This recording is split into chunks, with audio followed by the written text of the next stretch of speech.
Bye. Thank you. So this is our investment property. हामीलाई यो investment property किन्नको लागि चाहिँ हाम्रो किरण दाई भिजन होम्सबाट एकदम धेरै एसिस्ट गर्नुभएको छ। उहाँकै एकदम रेगुलर गाइडेन्सको कारणले गर्दाखेरि एकदम सानो सानो डिटेलमा उहाँले हामीलाई हेल्प गर्नुभएको आज हामीले यो प्रपर्टी बनाउन सफल भएका छौँ। अब कस्तो बनेको छ त property, let's go inside and let's have a look.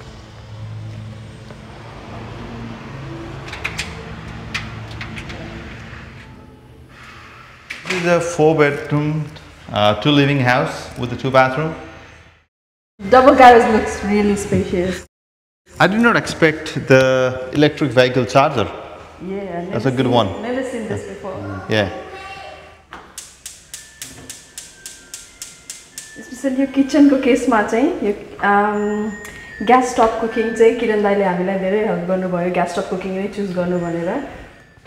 And additionally यो bench top चाहिँ किरण दाइले हामीलाई स्पेशल रेकमेन्डेसन मा because this is an investment property, फ्युचरमा यसको रिसेल भ्यालु हुन्छ, घरको भ्यालु बढ्छ भनेर किरण दाइले हामीलाई चाहिँ यो अपग्रेड गर्न रेकमेन्डेसन गर्नुभयो and we followed him blindly. I mean there was no question asked.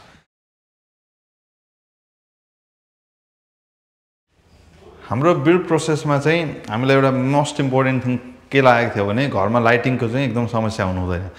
त्यसकारणले हामीले चाहिँ नर्मल विन्डो साइजहरु भन्दा एक्स्ट्रा लार्ज विन्डो साइजहरु हामीले बनाएको छौं यो घरमा। त्यसैसँगै चाहिँ हामीले सिलिङ हाइटलाई पनि एक्स्ट्रा लार्ज बनाएको थियौं, approximately maybe 2.6 metre so that your house चाहिँ एकदम स्पेशियस देखियोस् भनेर। अनि स्पेशली 1-story हाउस चाहिँ एकदमै होचो लाग्ने हुनाले चाहिँ यो सिलिङ हाइट बढायो भने चाहिँ अलिकति आफूलाई भित्र बस्दाखेरि पनि अलिकति अग्लोमा बस जस्तो फिल हुने हैन। अनि looks really good. Correct. Plus because this is our investment property, investment property मा चाहिँ जहिले पनि रिसेल भ्यालुहरु गर्नुपर्छ भनेर हामीलाई चाहिँ रेकमेन्डेसन के भयो भने you go for a Dr. AC, and that's why we have a Dr. AC in this house, and yeah, it looks pretty good. त्यसैगरी हाम्रो बिल्डिङको प्रोसेसमा चाहिँ हाम्रो यो फ्लोर प्लान हेर्दाखेरि चाहिँ मास्टर बेडरुमलाई चाहिँ हामीले अलिकति स्पेशियस लुक्स दिनको लागि चाहिँ यो वार्डरोबलाई अलिकति यता राखेर यो वकिङ रोब नै स्पेसिफिकली राखेर हैन यो रुमलाई चाहिँ हामीले स्क्वायर शेप दिन खोज्यौं। प्लस विन्डो पनि यहाँ फेरि on the top of it window हामीले यहाँनेर अलि वाइड विन्डो चुज गरेर चाहिँ रुममा राम्रो लाइटिङ आओस् भनेर पनि हामीले एड गरेको थियौं, जसमा चाहिँ किरण दाइले हामीलाई यो विन्डो यो वकिङ रोब स्क्वायर शेप रुम दिनको लागि चाहिँ एकदमै धेरै हेल्प गर्नुभयो। मेरो छोरी ज्वाइँको यो मरिफिल्डमा भर्खर किनिएको घर आज चाबी हस्तान्तरण भयो।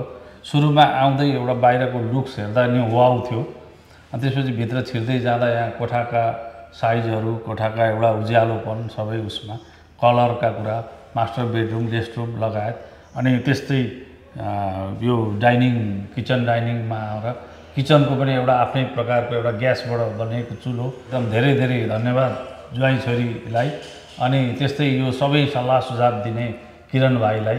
किरण दाइलाई फेरि पनि धन्यवाद। अब किरण दाइले हामीलाई यो घरको बिल्ड प्रोसेसमा एकदम धेरै हेल्प गर्नुभएको है। किरण दाइले अब सानोतिनो हाम्रो इस्युजहरु भयो इन बिट्विन किरण दाइले पर्सनली त्यसलाई ह्यान्डल गर्नुभयो, बिल्डरसँग पर्सनली फलोअप गरिदिनु भयो। फोन कलको त कुरा नगरौँ, मैले पहिले पनि भनिहालेँ I pretty much harassed him with the phone calls. अनि किरण दाइ was very helpful and I look forward working with you again in the future. Thank you very much, Kiran Dai. Oh, sorry.